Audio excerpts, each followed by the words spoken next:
Alors, mes amis, bienvenue à une nouvelle vidéo de mise à jour crypto. Le Bitcoin à 109 000 dollars américains. Nous n'avons pas eu la clôture hebdomadaire souhaitée, celle que j'espérais vraiment. Nous n'avons pas non plus eu la clôture journalière souhaitée. Bien sûr, quand c'est dimanche, il n'y a évidemment pas non plus de clôture hebdomadaire ni journalière. On va quand même regarder ça d'un peu plus près dans un instant. Malgré tout, le Bitcoin est à 109 000 dollars américains. Nous avons eu, comme je l'ai dit, cette légère correction pendant le week-end, puis nous sommes remontés vers la barre des 109 000. Cette nuit, il y a même eu un petit pump jusqu'à 109 100 dollars américains. Mais ça s'est arrêté là, on a de nouveau été vendu et on a clôturé sous le Golden Pocket. On va regarder tout ça tranquillement maintenant. Bien sûr, on va aussi jeter un œil aux altcoins. On va bien sûr aussi regarder les marchés traditionnels qui reprennent aujourd'hui. On va voir quels effets le week-end a encore pu avoir.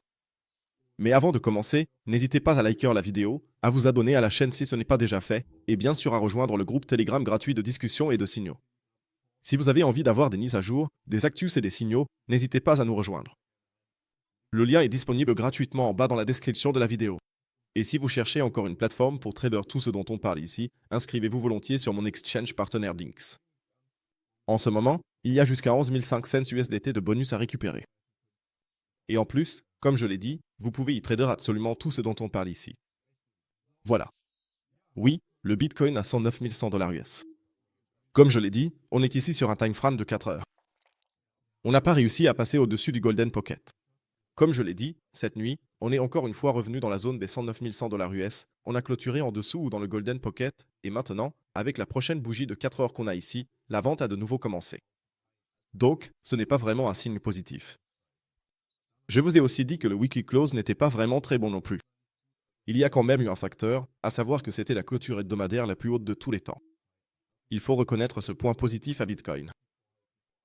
Mais malgré tout, j'aurais préféré, ou comme on l'a déjà dit plusieurs fois en live, une clôture ici en haut, quelque part dans la région de 109 800, voire même, idéalement, ici en haut à 110 000 dollars US, ça aurait été le top, parce qu'on aurait alors simplement franchi à la hausse cet ancien plus haut historique, que vous voyez ici en haut, à 100, oui, presque 10 000 dollars US, on l'aurait enfin dépassé avec une clôture hebdomadaire.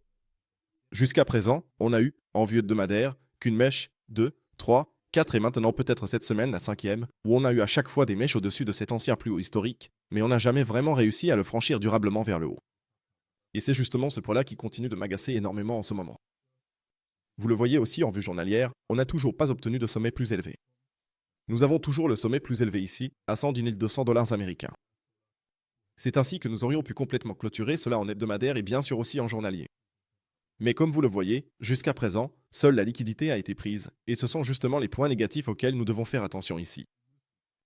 Comme je l'ai dit, sur l'unité de temps 4 heures, nous avons rejeté la Golden Pocket. Nous avions ici deux alternatives, si nous arrivions à franchir la Golden Pocket et à la dépasser sur 4 heures, peut-être même en journalier, alors il y aurait une chance d'atteindre un nouvel all-time high. Mais pour l'instant, le risque est redevenu un peu plus élevé que nous assistions à une nouvelle baisse vers, disons, 103 jusqu'à 102 000 dollars américains. Les chances sont toujours là, puisque nous avons été rejetés ici au niveau de la Golden Pocket. La seule chose positive qu'il faut encore retenir ici, c'est qu'après avoir franchi la barre des 110 500 dollars américains la semaine dernière, le cours est descendu dans notre grande zone cible.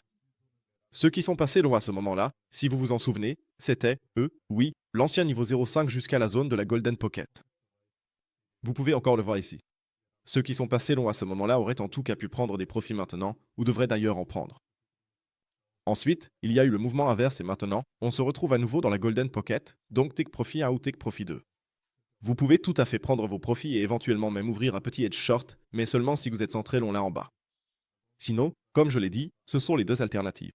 Si on regarde rapidement les funding rates, elles sont à nouveau un peu plus élevées en ce moment. Mais on reste tout à fait dans une fourchette normale.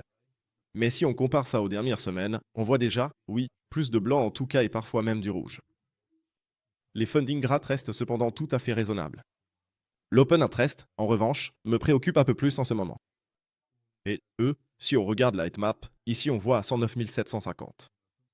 Donc, il y a eu pas mal de liquidations vers le haut récemment, et vers le bas, les 107 000 dollars sur une période de 3 jours. Regardons tout ça maintenant sur une vue hebdomadaire. À quoi ça ressemble là-bas? Là, on voit maintenant un cluster net ici en haut, à 111 000 dollars. Et c'est justement cette zone dont on a parlé aussi sur la vue hebdomadaire, tout simplement ces régions hautes ici.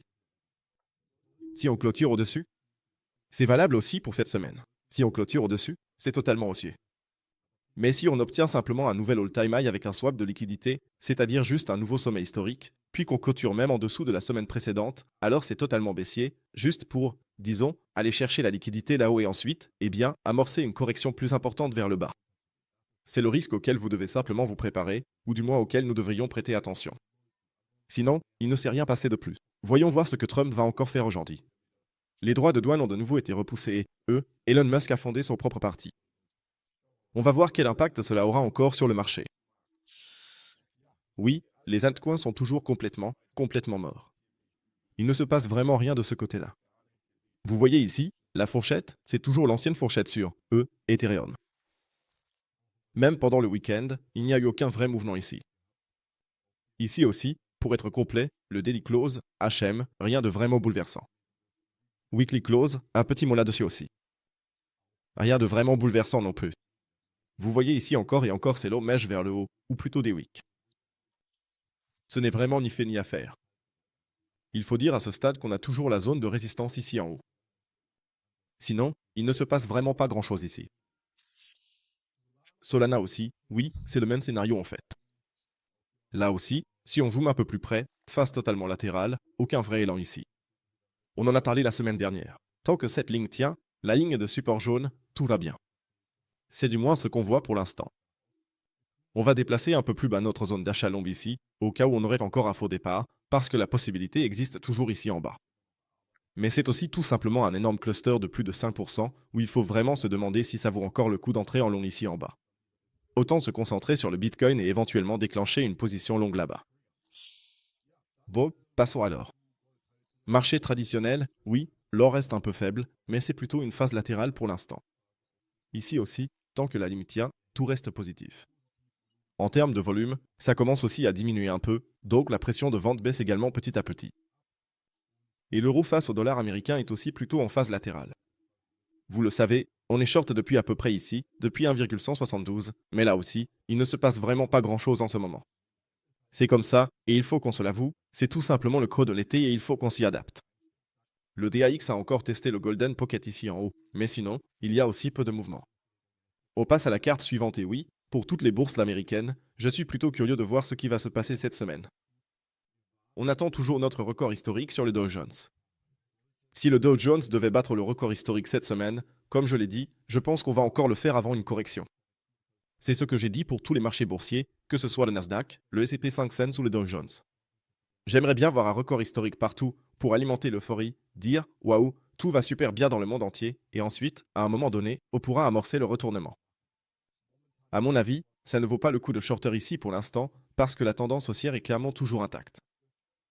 D'un point de vue hebdomadaire, on a aussi atteint un nouveau record historique. Sur le graphique 4 heures, on faiblit clairement ici, mais malgré tout, après avoir franchi cette ligne de tendance, il se peut qu'on reparte nettement à la hausse. J'ai en tête une zone de prix, on peut la fixer rapidement, attends. Je vise à peu près entre 6700 et même jusqu'à 7000 points, mais c'est déjà vraiment beaucoup à mon avis. Donc je pencherai plutôt pour la limite basse, entre 6,6 et 6,7. Ce serait mon maximum, mon tot actuel sur le S&P 500. On va voir ce qui va se passer. Sinon, c'est tout pour moi. C'est relativement calme, donc pour l'instant il n'y a pas besoin de faire d'autres vidéos, à part la mise à jour du matin, sauf si un peu plus de volatilité arrive. Oui, on verra bien. Sinon, si vous avez des suggestions d'altcoins, n'hésitez pas à les écrire dans les commentaires ci-dessous. Alors on regardera à nouveau quelques altcoins, mais en ce moment, ils sont tout simplement morts la plupart du temps. C'est ça le problème du marché en ce moment. Les altcoins sont tout simplement morts. Sinon, je dirais que c'est tout pour moi. Un grand merci d'avoir regardé. Laissez un like, abonnez-vous, rejoignez le groupe Telegram et on se retrouve au plus tard demain. D'ici là, ciao et comme toujours, restez critiques.